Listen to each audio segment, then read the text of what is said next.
Hello parents. Salah satu penyebab yang membuat bayi menjadi lebih rewel adalah karena perutnya yang kembung. Bayi memang rentan sekali mengalami kembung karena sistem pencernaannya yang masih berkembang dan kebiasaan yang dilakukannya saat menyusu, menangis, dan lain-lain. Hal tersebut membuat ia lebih banyak menelan udara yang membuat perutnya menjadi kembung. Tentu hal ini perlu diatasi dengan baik untuk menghilangkan ketidaknyamanan yang dirasakan bayi tersebut. Nah, pada edisi kali ini akan kita bahas beberapa hal yang bisa parents lakukan untuk mengatasi perut kembung pada bayi. Yuk kita bahas parents.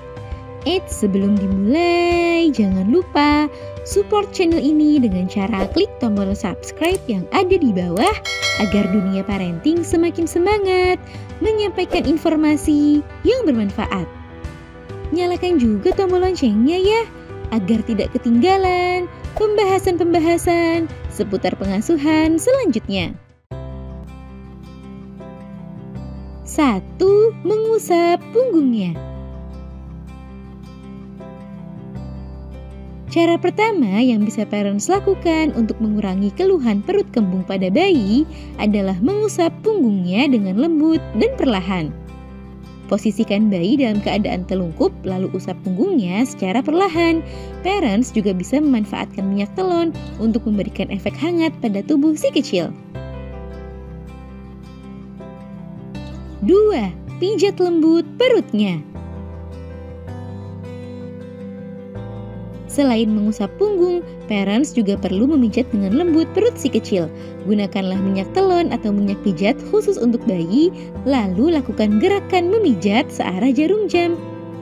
Hal tersebut bisa mengurangi ketidaknyamanan yang dirasakan bayi, sehingga ia bisa tidur dengan lebih tenang dan nyenyak. 3. Lakukan gerakan mengayuh sepeda. Cara lainnya yang bisa parents lakukan untuk membantu bayi mengurangi ketidaknyamanan di perut akibat kembung adalah dengan menggerakkan kaki bayi seperti sedang mengayuh sepeda.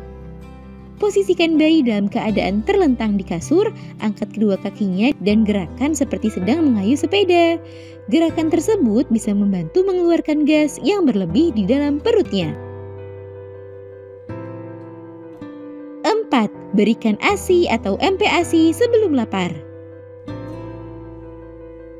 Untuk mencegah munculnya gas berlebih di dalam perut si kecil, maka biasakanlah memberikan bayi ASI atau MPASI sebelum ia merasa lapar atau haus. Sebab bayi akan menangis saat ia merasa lapar atau haus, sehingga saat ia menangis karena lapar tersebut membuatnya bisa menelan udara lebih banyak pada saat sedang menyusu. Kebiasaan tersebut bisa membuat bayi akhirnya menjadi lebih mudah kembung. 5. Perhatikan posisi menyusui. Untuk mengurangi efek kembung pada bayi, parents juga perlu memperhatikan posisi saat sedang menyusui si kecil. Susui si kecil dengan posisi sedikit tegak agar susu dapat masuk ke dalam perut secara perlahan. Selain itu, biasakanlah untuk menyendawakan bayi saat ia sudah selesai menyusu. Hal tersebut bisa mengurangi gas berlebih yang ada di dalam perutnya, sehingga bayi dapat terhindar dari perut yang kembung. Nah, itu dia parents, beberapa hal yang perlu parents lakukan untuk mengatasi perut bayi yang kembung. Semoga informasi ini bermanfaat ya parents. Sekian.